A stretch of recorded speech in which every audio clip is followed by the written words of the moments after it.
Berjumpa kembali Bapak Ibu Saudari-saudara, umat beriman yang terkasih dalam Tuhan, para pendengar setia Renungan Mutiara Pagi dimanapun Anda berada. Kita berjumpa kembali pada hari Kamis sesudah Rabu Abu, tanggal 3 Maret 2022. Bersama saya Romagus Cesar, kita akan merenungkan Injil Lukas bab 9 ayat 22 sampai 25. Kita mendengarkan firman Tuhan. Dalam nama Bapa dan Putra dan Roh Kudus. Amin. Sekali peristiwa Yesus berkata kepada murid-muridnya bahwa anak manusia harus menanggung banyak penderitaan dan ditolak oleh tua-tua, imam-imam kepala, dan ahli-ahli Taurat lalu dibunuh.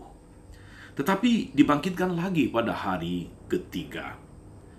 Katanya kepada mereka semua, setiap orang yang mau mengikut aku, dia harus menyangkal dirinya, memikul salibnya setiap hari, dan mengikut aku.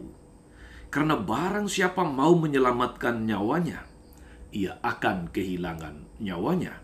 Tetapi barang siapa kehilangan nyawanya karena aku, ia akan menyelamatkannya. Apa gunanya seorang memperoleh seluruh dunia, tetapi ia membinasakan atau merugikan diri sendiri? Demikianlah sabda Tuhan. Bapak Ibu Saudari-saudara, umat beriman yang terkasih dalam Tuhan kita Yesus Kristus. Dalam firman-Nya hari ini, Yesus menyampaikan kepada kita 3 kualitas yang mesti dimiliki oleh setiap orang Kristiani, setiap pengikut Yesus. Kualitas-kualitas itu adalah yang pertama, menyangkal diri, yang kedua, setia memikul salib, dan yang ketiga, mengikuti Yesus. Saudari-saudara sekalian, secara sederhana kualitas yang pertama, yaitu menyangkal diri, itu berarti meninggalkan egosentrisme. Egosentris itu ketika segala sesuatu berpusat pada diri sendiri, itu harus ditinggalkan dengan menyangkal diri, supaya kita menjadi kristosentris, bukan lagi egosentris. Apa akibatnya kalau kita menjadi kristosentris, hidup berpusatkan pada Kristus? Yaitu bahwa kita bukan lagi menjadi pusat, segala sesuatu, segala yang kita lakukan berpusatkan pada Kristus. Maka bukan ego kita yang akan meraja, tetapi Kristuslah yang meraja di dalam hidup kita. Maka orang kalau tidak lagi egosentris, lalu lebih mudah untuk peduli, lebih mudah untuk memperhatikan kepentingan bersama. Yang kedua, kualitas yang kedua, saudari-saudara, memikul salib. Memikul salib itu berarti bahwa kita mau menyatukan suka duka hidup kita dengan salib Yesus sendiri, atau pada salib Yesus sendiri. Salib atau penderitaan, saudari-saudara, memang tidak perlu ditakuti, juga tidak perlu dihindari. Seorang pengecut yang tidak mau mengambil resiko, yang tidak mau kesusahan, tidak akan pernah mengalami kemajuan di dalam hidupnya. Ada banyak kesulitan, banyak pergumulan, banyak penderitaan yang ada di depan mata kita, saudari-saudara. Berbahagialah mereka yang mempunyai keyakinan diri untuk berani menghadapi, berani menanggung penderitaan sebagai bagian dari salib Yesus. Orang demikian, saudari-saudara, ibarat mereka yang bersedia berlari mengejar bus dengan risiko terjatuh daripada mereka yang duduk malas dan membiarkan bus berlalu begitu saja. Maka kita perlu belajar untuk menghayati kualitas yang kedua ini, yaitu kualitas siap memikul salib.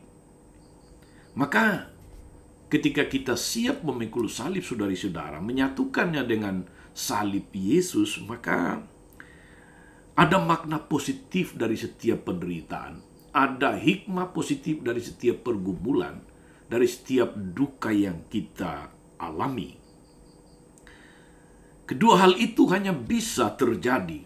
Kedua hal yang saya maksudkan adalah menyangkal diri dan memikul salib. Hanya bisa terjadi, hanya bisa kita penuhi, hanya bisa kita jalankan jika kita memiliki kualitas yang ketiga, yaitu mengikuti Yesus. Karena mengikuti Yesus tidak hanya berarti bahwa kita mengikuti Yesus dari belakang, Yesus di depan, kita di belakangnya. Bukan sekedar itu. Mengikuti Yesus itu berarti bahwa kita mengikuti cara hidupnya. Mengikuti Yesus berarti bahwa kita mengikuti gaya hidupnya. Mengikuti Yesus itu berarti kita mengikuti kepeduliannya kepada manusia. Sekali lagi, menyangkal diri, memikul salib hanya mungkin kalau kita memiliki kualitas yang ketiga, yaitu mengikuti Yesus. Mari saudara-saudaraku, kita memaknai, kita menghayati masa prapaskah kita yang dimulai kemarin Rabu Abu dengan belajar mengikuti cara hidup Yesus yang selalu memberi bagi kita. Apakah itu kasihnya, apakah itu kepedulian, solidaritas, dan lain-lain. Inilah cara untuk menemukan jati diri kita sebagai citra Allah. Mari saudara-saudari, kita belajar dari siarah iman begitu banyak orang kudus yang dirayakan, diperingati oleh gereja Katolik sepanjang masa liturgi, sepanjang tahun. Mereka yang hidupnya diwarnai oleh aneka macam pengalaman-pengalaman duka, pengalaman-pengalaman salib, pengalaman memberi diri, menderita demi orang lain. Mereka, para orang kudus itu, saudara-saudara, belajar menjadi sama dengan Yesus yang nampak gagal, dipermalukan di kayu salib, namun kini menjadi simbol kemenangan kasih bagi sesama. Mari kita memiliki dan menghayati tiga kualitas murid Yesus ini. Menyangkal diri, memikul salib, dan mengikuti Yesus. Maknailah masa prapaskah kita dengan menjadikan masa prapaskah ini sebagai berkat bagi dunia, berkat bagi sesama. Sebab itulah yang mesti terjadi pada setiap pengikut Kristus. Tuhan memberkati. Maria Bunda selalu menolong, setia mendoakan kita semua. Amin. Tuhan Yesus Kristus, kami bersyukur karena hari ini Engkau mengajari kami untuk memiliki tiga kualitas hidup sebagai pengikut-Mu. Menyangkal diri, memikul salib, dan mengikuti cara hidup-Mu. Semoga sepanjang masa prapaskah ini Tuhan, kami mau belajar daripada-Mu untuk menjadi murid yang sejati. Semoga kami pun mampu membuktikan bahwa tiada kasih yang lebih besar daripada kasih seorang yang memberikan hidupnya bagi sesama. Engkau yang hidup dan berkuasa sepanjang segala masa. Amin. Saudari-saudara sekalian, berkat Allah turun atas saudari-saudara, atas mereka yang kita doakan atau kita janjikan doa, mereka yang sakit dan menderita, segala rencana, karya, dan pelayanan kita sepanjang hari ini. Bapa dan Putra dan Roh Kudus. Amin. Tetap sehat, tetap semangat. Jangan lupa like, subscribe, nyalakan lonceng notifikasinya. Salam 52, Tuhan memberkati.